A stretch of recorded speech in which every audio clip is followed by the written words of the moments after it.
Don't cut me off. Let me. Take two.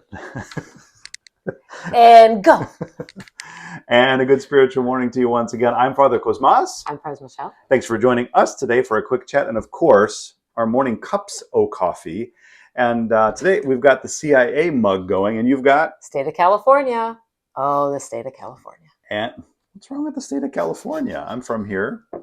Don't tell anybody that. I'm from here. And we're doing this because, of course, it is politics season, right? We have a presidential election coming up. So I've got CIA, you've got state of California. We've got the government mugs out because we're talking about sort of a survival guide. Don't get nervous that we're talking about politics. We're not going into specifics of politics because that is a minefield from which we will not emerge alive.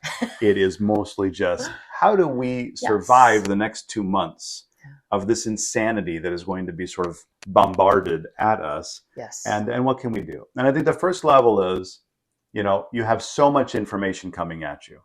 And you sort of say to yourself, well, it's important for me to know everything. I have to be an informed citizen, right? You think that way. I should be a good citizen and I should be informed. And we get over-informed. Saturated. Right. It's carpet bombing is what it is. It's just, and because you think about when we grew up, how we received our news, right? You had how many stations? I mean, I had maybe three stations.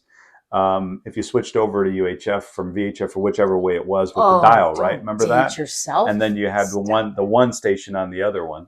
But you picked your favorite news broadcast based on which anchors you liked the best.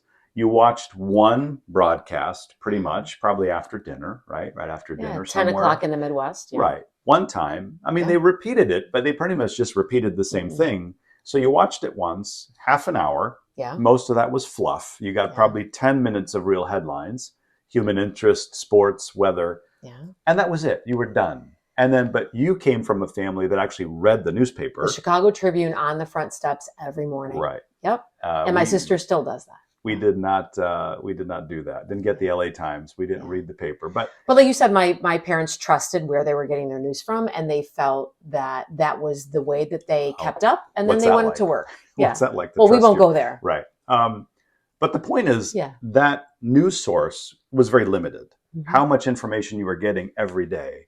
It was that, you were going to read what you were going to read, it's going to be minimal. And then, of course, you watched a broadcast and there's no internet. You weren't swimming in it. No. And now you can literally watch news 24 hours a day if you want. If you wake up in the middle of the night because you can't sleep, you can find news somewhere. Yeah. But then it raises your blood pressure all day long. Well, that's the problem. I mean, I sort of say, yes, I'm not saying to go become a hermit and go live as a recluse in the woods and not know what's happening. But there has to be something else other than that, something between saturation of 24-hour news cycles versus not, be reasonable about it. Consume a little bit of content so you're informed, but don't swim in it. Because if you swim in it, yes, it is, a lot of it is confrontational. Yeah. It is sensationalized because, of course, people are trying to make money. They need ratings. They want you to watch. And that does raise your blood pressure. It does disturb your sort of inner peace. Yeah. And people wonder, Father, I just feel angry all the time. Why do I feel angry all the time? Well, this turn it off. This could be one of the things contributing to you being angry all the time because you're watching people argue 20 hours a day. Stop doing that. And so that's the first probably thing to think about.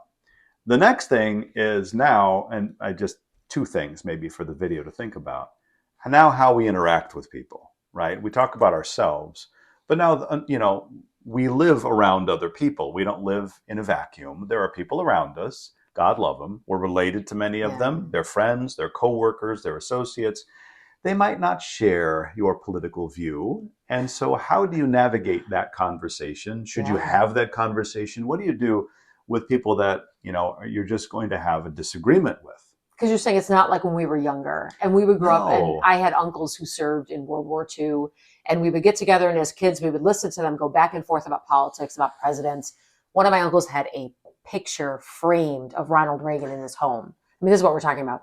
But they would argue in a healthy way and then say, okay, see you next week for chicken. They would have dinner together once a week and not let it ruin destroy a anything. relationship. Yeah, and yeah. that's why we're talking about it being a little prickly. It's a lot Yeah. crazier nowadays. Like you're saying, you could have a conversation with people, and it would be people getting together and having like a friendly argument. Yeah. Of course, the old adage, you don't talk about religion or politics at the table. But I think you could have political discussions. Yeah. Your uncles are probably having conversations, about that the same way they would argue about who's the best baseball player of all Absolutely. time. Like, are you picking That's a Willie good- Mays or Hank Aaron? Yeah, No, we're that's going to great. argue about that. Yeah. Is it Babe Ruth or Lou Gehrig? No, let's argue. Oh, And now like you're now, really.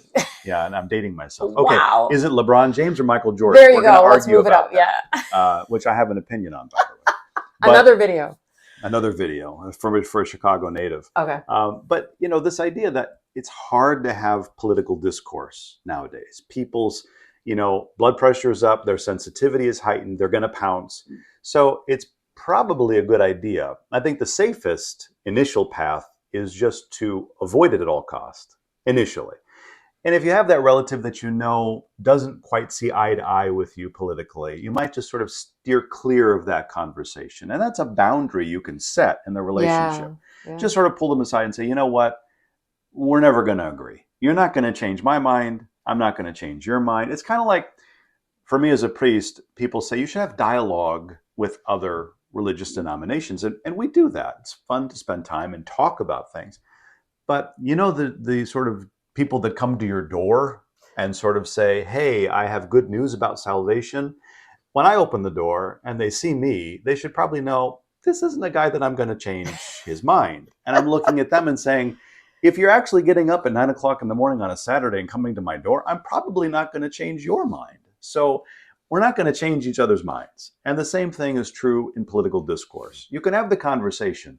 The likelihood you run into somebody that's going to want to talk about it, that is freely minded and independent thinking enough to say, sure, if you make a good point, then I'm going to come on your side. Yeah. I mean, that's one in a gazillion nowadays. So you're just going to end up arguing with each other. But also, we have to stop feeding off of drama. For some reason, the research shows that people enjoy drama. Look at all the TV shows that are out there. Well, of course. We have to make sure that drama doesn't enter into our relationships, our personal relationships. It's damaging.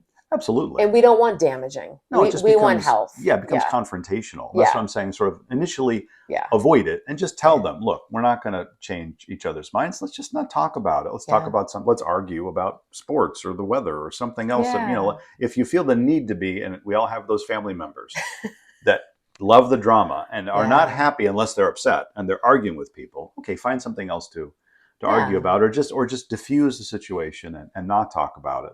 And I think that that's kind of the safest path, because the likelihood that you're going to change anyone's mind is slim to none. And we feel like November could come quickly, but at the same time, the next 10 weeks could just drag on with, like you're saying, commercials and interactions. And we want to be loving and we want to be peaceful. And peace can come through silence. So peace usually comes, as I've learned over the years, shut your mouth. Peace usually comes when I shut my mouth, through silence. Yeah. I never regret not saying something. Yeah. I always regret saying it. And here's the other reality. The story of this is not going to end in November. It's going to continue. Whatever happens and whatever is decided, one way or another, there's going to be half the country that is going to be ticked off for another 2 months until we get to 4 years. Yeah, right. Plus 4 years.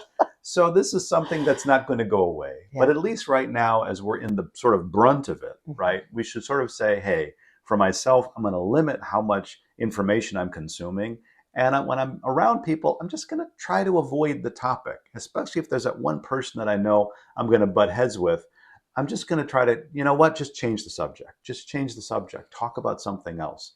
And hopefully, unless they have brain damage, they're going to get the hint that, they don't want to talk about this with me, so I'm going to talk about something else. And that will, again, help blood pressures go down, peace be restored, and then we can start focusing on other things that are also helpful in us learning how to grow in Christ and do that each and every day. Amen.